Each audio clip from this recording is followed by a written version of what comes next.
Greetings and welcome to the official ReadiVac customer support YouTube videos, where we can provide you with information on the operation, maintenance, warranty, and replacement parts for your storm vacuum.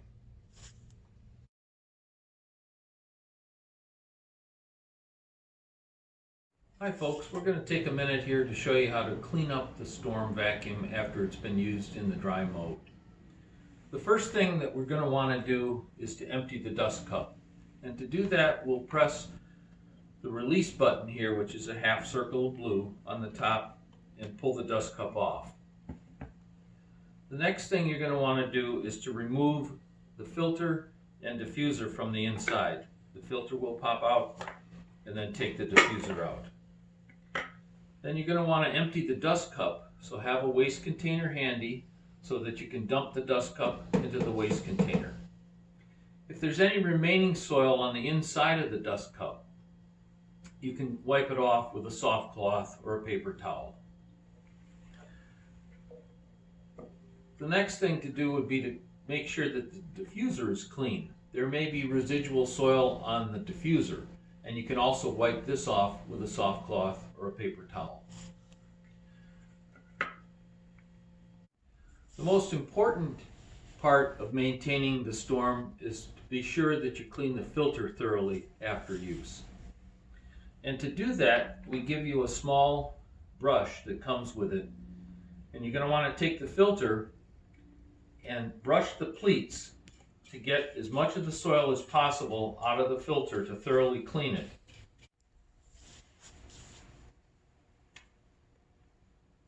If you think that the filter has not been thoroughly cleaned by the brushing, or it may have been coated with something, you're going to want to wash it. And to wash it, we want to take a soft bristle toothbrush and a little bit of dish soap, liquid dish soap, and put it on the filter and the toothbrush and just brush it gently so that it's clean from any other debris that hasn't been removed before. And then rinse it thoroughly under the faucet. After you've done that, you want to wait until it's thoroughly dry before you would reassemble it or put it on the charger. It has to be thoroughly dry before either of those things is done. We also have a replacement paper filter that's available online if the filter becomes such that it can't be cleaned well and you need to replace it. This can be a choice, as well as the stainless steel filter. So this is available online through our website. It's cleaned the same way in the dry mode, brushing it with the brush that comes with the machine to keep it clean. It will need to be replaced more frequently than the stainless steel filter, but it may be a good option for some.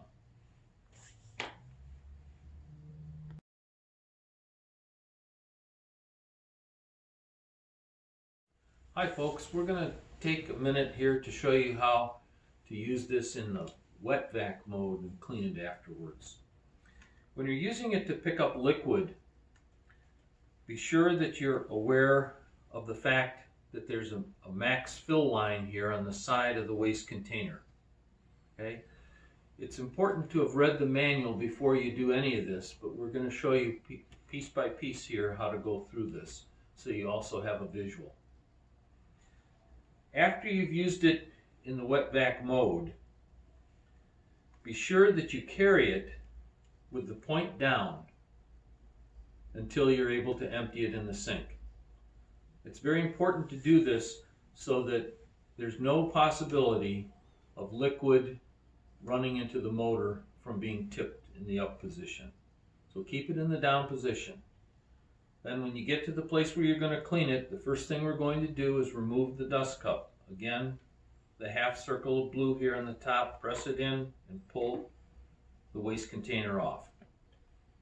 You're going to remove the filter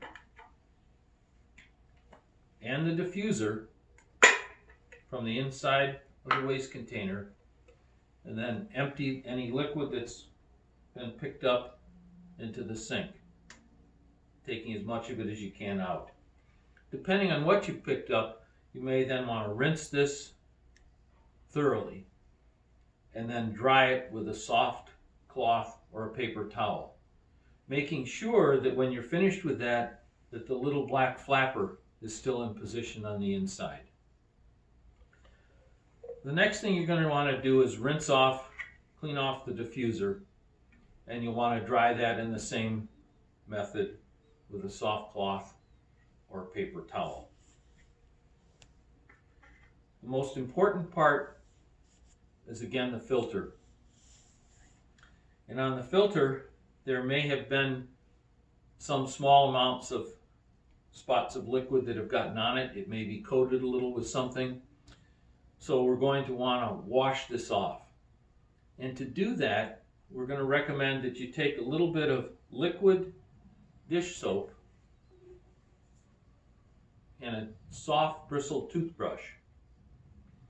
And you're at the sink now, so you'll be able to run water on it and put a little bit of dish liquid on it and the toothbrush and clean it thoroughly to get anything that may have coated the filter removed. Re-rinse it under the sink and then set it out to dry.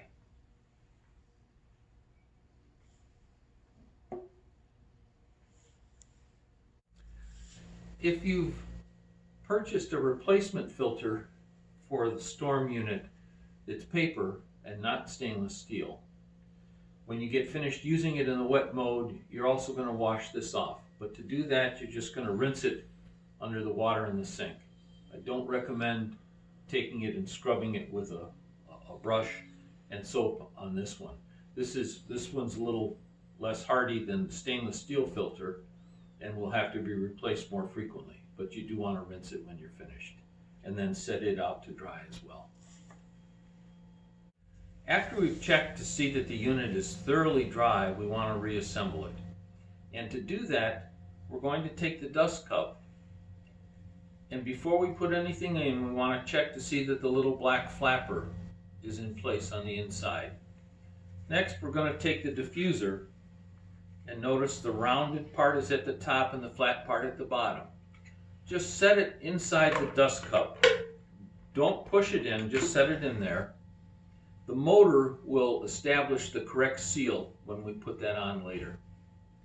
Next, we're going to take the filter, and notice it's rounded at the top and flat at the bottom. And we're going to set the filter into the little pocket on the top of the diffuser, and we're ready to put on the motor. The motor has a little white bar at the bottom of it that fits into a rectangular opening here in the dust cup. Just set it in there, use it as a hinge, and push it forward until you feel it click. And then we're ready to return it to the charging base. We want to just put it in the charging base and we're ready to go. Please read the manual for your storm before using it, and feel free to access our official website, www.readivac.com, for answers to frequently asked questions and other resources that are available to you there.